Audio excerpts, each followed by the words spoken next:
Rush of the Raven's Wings, a short story by Analynn Riley. This story includes sensitive subject matter. Parental guidance advised. Sophia.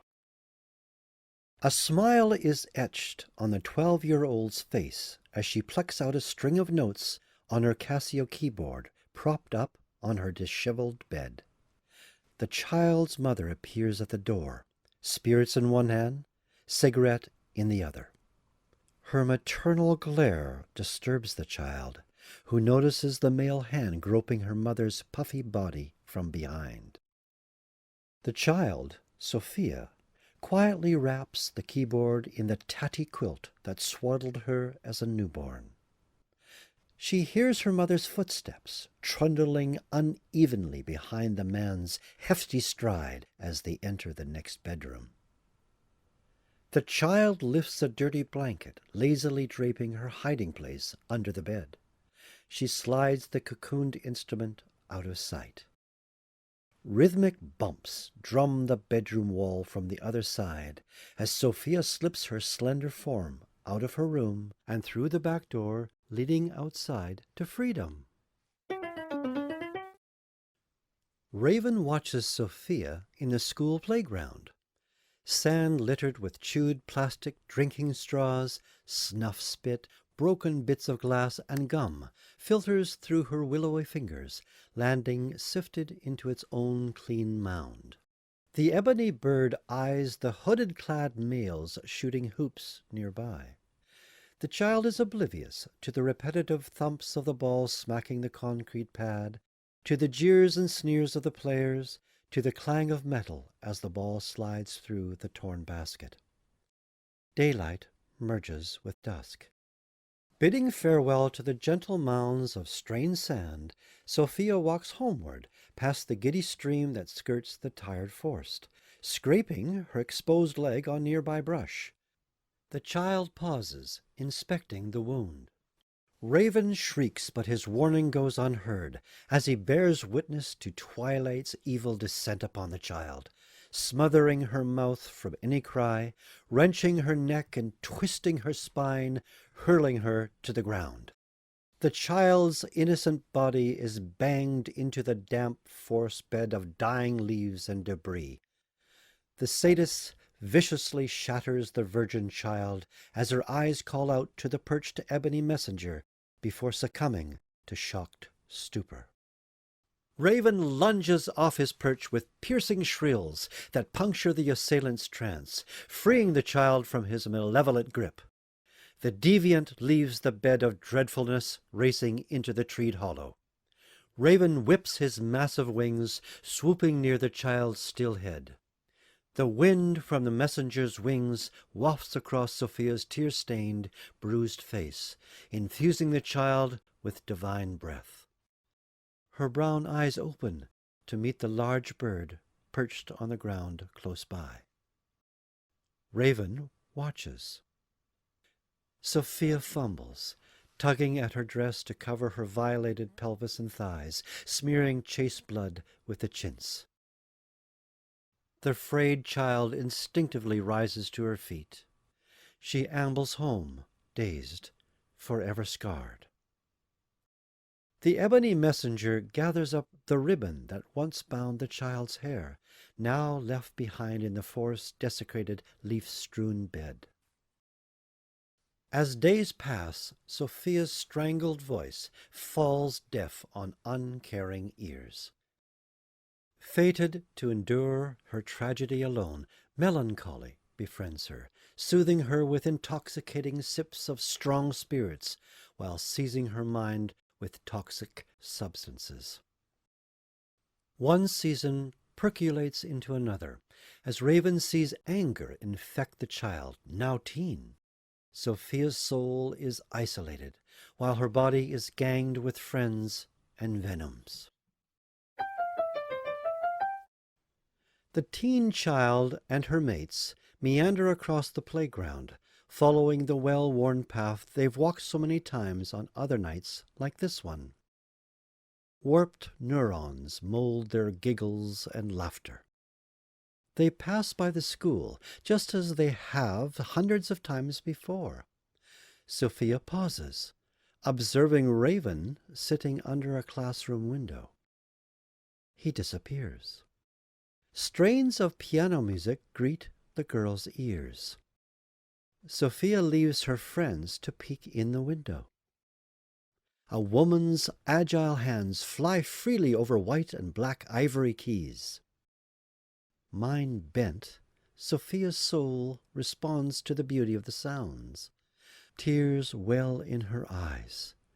The woman looks up from her music-making and smiles at the girl, beckoning. Forgetting her friends, Sophia hypnotically enters the school, following the melody, wanting to meet its maker. She floats with the tuneful strains all the way to the classroom. Time stops as the mesmerized teen listens to the piano's magic penetrating her mental fog. Slowly, her miasma dissipates, leaving her in a new reality. "Do you play?" the musical magician inquires. Sophia's weighted mind juggles the question, struggling to reach into a time past, pondering the ditties she'd once plunked out on her Casio. She shakes her head. "Would you like to learn to play the piano?" The woman's voice is harmonious. Sophia searches the magic music maker's eyes for truth, for sincerity. She nods.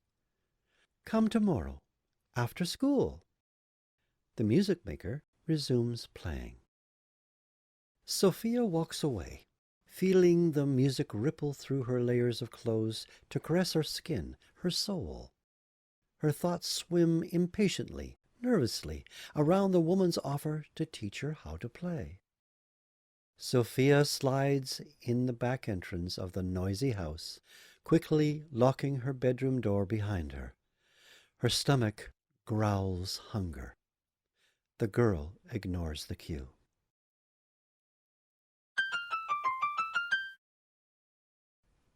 Spirits and substances lose their hold to piano lessons that take up residence in Sophia's existence.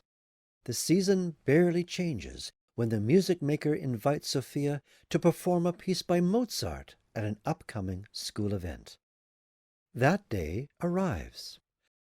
Audience members listen greedily to each musical passage that emanates from Sophia's lean hands, pushing and pulling on the black and white keys.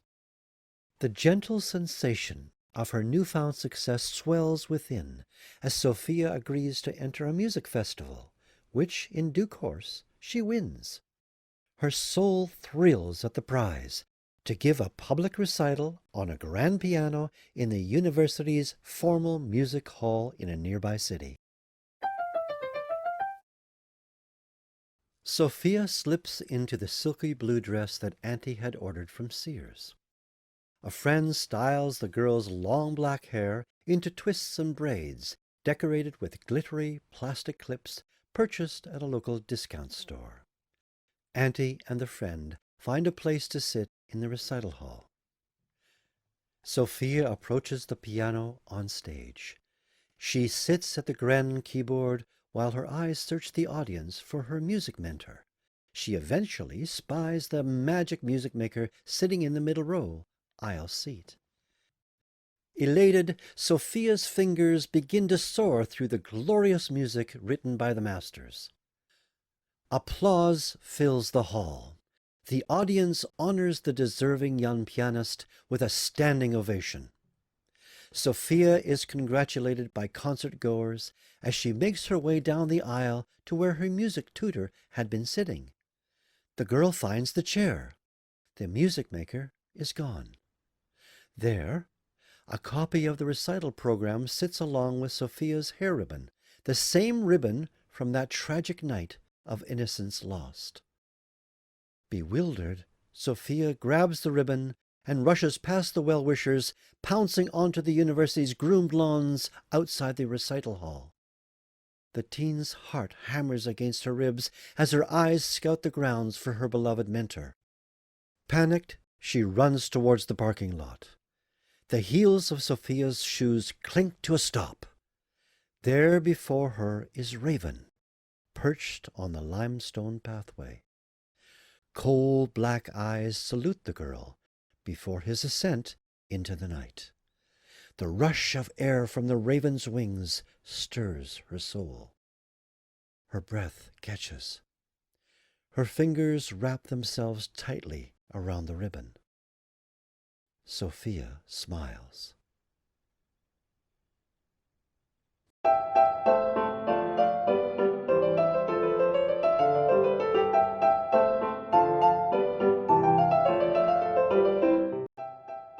About the author.